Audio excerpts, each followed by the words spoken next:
Anambra State is no doubt a state where girls of very young age are largely involved in commercial sex work.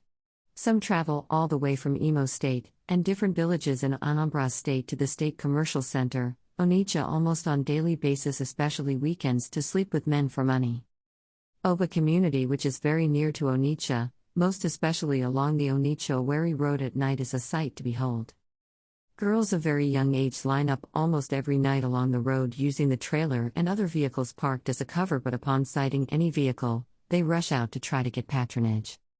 And information from the area indicated that a well-known owner of a hotel where most of the commercial sex workers stay, died recently from an illness believed or suspected to be HIV/AIDS.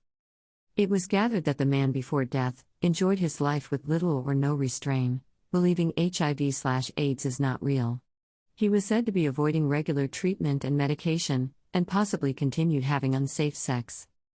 Irked by the need to rescue young girls from commercial sex business, a non-governmental organization, Save Young Girls Motherhood Foundation, carried out free medical tests for commercial sex workers in Onitsha. According to Anambra Broadcasting Service, ABS, the girls were tested mainly for hepatitis B and C, the two most deadly variants of the killer disease, as well as HIV and AIDS. There were also tests for malaria and typhoid fever and sexually transmitted infections, STIs. Patrons who showed willingness were equally tested. But, getting the girls to run the test was another uphill task, different from calling their attention in the first place. Though the exercise was carried out free of charge, it took more than just the usual persuasion to get them to comply. The results of the tests would later be sent to their collated phone numbers, after which those whose tests came back positive would be expected to visit hospitals for immediate treatment.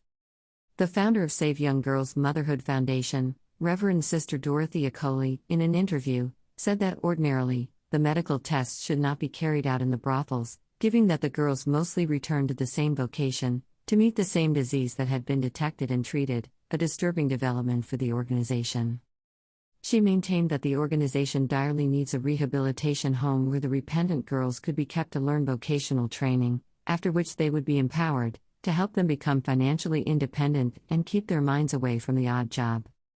Reverend Sister Dorothy Akoli can be reached via 080322642250, ABS News Read.